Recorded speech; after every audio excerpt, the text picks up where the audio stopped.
Jean-Marc Torolion, bonjour. Bonjour Ariane. Alors vous êtes le président de la FNAIM, la Fédération des agents immobiliers. On vous a beaucoup entendu ces dernières semaines pour rappeler les professionnels de l'immobilier à l'ordre.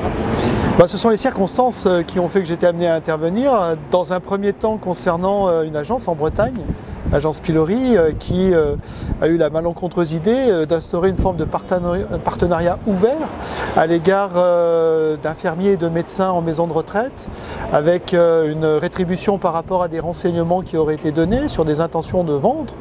Et je pense que ce genre de choses était inacceptable, déontologiquement inacceptable bien sûr, et du côté d'ailleurs du personnel médical, mais comme du côté des agents immobiliers, car il n'est pas question que l'on exploite la faiblesse des gens pour obtenir des renseignements ou un flux d'affaires. Et donc j'ai été amené à rappeler cela, à le rappeler en interne, à le rappeler auprès de mon confrère et à le rappeler auprès de mes interlocuteurs. Donc vous avez sorti le carton rouge.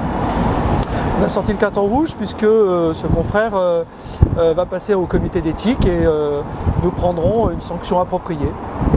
Alors on vous a beaucoup entendu aussi depuis quelques jours sur l'enquête SOS Racisme qui pointe notamment certaines faiblesses et certaines pratiques discriminatoires. Tout à fait, je me suis d'ailleurs rendu à l'invitation des SOS Racisme à la restitution de cette enquête. J'étais la seule fédération présente et nous sortons d'un comité interministériel au ministère du Logement ce matin où étaient présentes toutes les fédérations et l'UNPI également pour les propriétaires et puis SOS Racisme. Qu'est-ce que j'en déduis? D'abord, le logement est quand même, j'allais dire, au centre de la crispation actuelle de la société sur un certain nombre de sujets et il ne peut pas y échapper. C'est une valeur affective, c'est une valeur importante pour les Français et au travers de cette valeur, ils peuvent aussi véhiculer un certain nombre d'idées fausses ou d'exigences propres à la situation actuelle. Ce que j'ai pu constater malgré tout lors de cette enquête, c'est que les agences étaient un filtre contre la discrimination, un bien meilleur filtre en tout cas que le secteur non intermédiaire. Alors est-ce qu'on peut rappeler, avant de rentrer plus dans le vif du sujet, les résultats de l'enquête justement? Alors les résultats de l'enquête, c'est que 49% des agences ont refusé cette discrimination, qui, je le rappelle, était à partir d'une sollicitation de la part d'un propriétaire de mettre en location un bien, mais d'exclure telle ou telle catégorie de locataires. 49% des agences ont dit non. Les 51% qui restent se divisent en deux camps, si je puis dire, à peu près équitables. Un camp qui a rappelé quand même que la discrimination n'était pas autorisée, en laissant toutefois le choix définitif aux propriétaires d'opérer cette discrimination, et un deuxième camp qui n'a rien rappelé du tout et s'est associé pleinement à cette discrimination. Bien évidemment, c'est pas satisfaisant. C'est pas satisfaisant parce que nous devons de respecter la loi, nous devons de respecter une éthique. Et de ce point de vue-là, ce que j'ai rappelé au ministre, c'est nos engagements, puisqu'on est très engagé au sein du Défenseur des droits. On a travaillé, publié un certain nombre de choses, mais c'est pas suffisant. Moi, j'ai pris un certain nombre d'engagements très nets.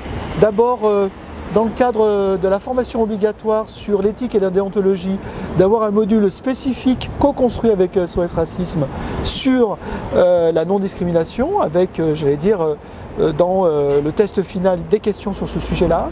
Mais j'ai également proposé de construire un module pour répondre à cette objection, c'est-à-dire comment un agent immobilier, administrateur de biens, un collaborateur répond au fait qu'il est directement sollicité pour de la discrimination. Comment elle s'est passée cette enquête? C'est quoi la question que SOS Racisme a posée aux agents immobiliers et est-ce que c'est une question courante? Alors, c'est pas une question courante, mais elle n'est pas exceptionnelle.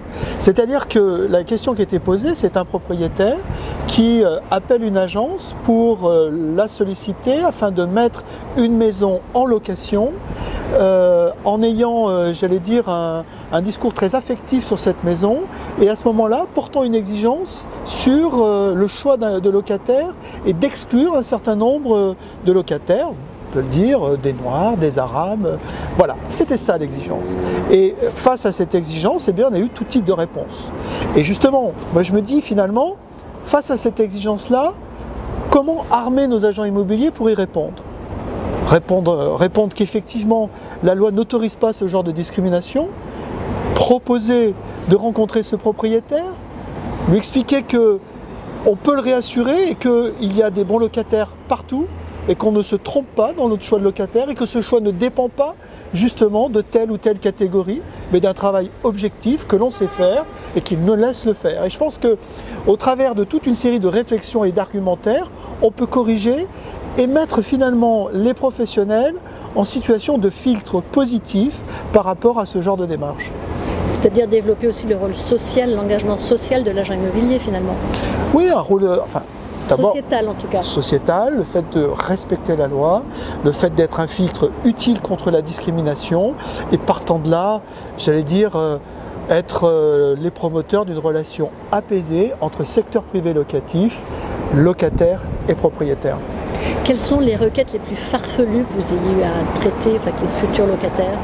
Alors, vous savez, d'abord, contrairement à ce que l'on peut penser, on a tous finalement, je pense, de temps en temps un comportement un peu discriminant parce c'est le fruit un petit peu de finalement de notre culture, de notre éducation, et on peut l'avoir partout. On peut avoir des locataires aussi qui manifestent un choix dans leur logement en nous posant des questions. Est-ce qu'il n'y a pas trop d'eux? Est-ce qu'il n'y a pas de tel et tel type?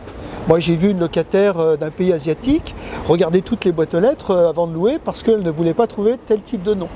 Et puis j'ai vu un président de conseil syndical m'appeler lorsqu'un appartement se libérait dans un immeuble où nous étions syndic et gestionnaire de cet appartement pour me demander de ne plus relouer à tel ou tel type de locataire, alors que tout s'était très bien passé. Et puis nous avons éventuellement des propriétaires qui ont manifesté ouvertement le fait que nous ne devions pas louer à tel ou tel type de locataire. Voilà un petit peu les demandes que l'on peut avoir, les sous-jacents, qui sont encore une fois, il faut être très clair, le reflet d'une crispation réelle de la société aujourd'hui sur ces sujets-là, et nous sommes en pivot de ces crispations-là. À l'impossible, nul n'est tenu, mais on a notre rôle et on est prêt à l'assumer. Concrètement, qu'est-ce que vous allez faire? Alors je vous l'expliquer. On va développer donc un module déontologie et éthique en collaboration avec SOS Racisme.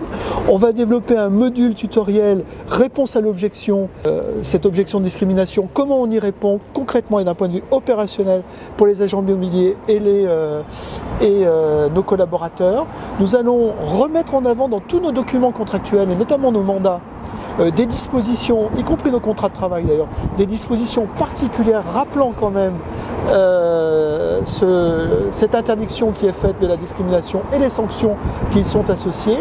Et concernant l'outre-mer, comme nous avons beaucoup d'adhérents en outre-mer, nous allons les associer pour faire en sorte que lorsque nous avons des cautionnements personnels à demander à nos amis d'outre-mer qui louent un appartement ou une maison et que la caution personnelle est nécessaire, et d'être le tiers de confiance pour à distance faire signer ces actes de cautionnement et qu'ainsi ils soient traités sur un pied d'égalité par rapport aux gens qui habitent la métropole. Alors ce comité interministériel ce matin, comment il s'est conclu? C'est quoi les prochaines échéances? Eh bien, au regard des propositions que nous avons faites et que le ministre a notées, nous devons revenir vers lui d'ici le 30 juin. Eh bien, on se retrouve d'ici là. Merci Jean-Marc. Merci.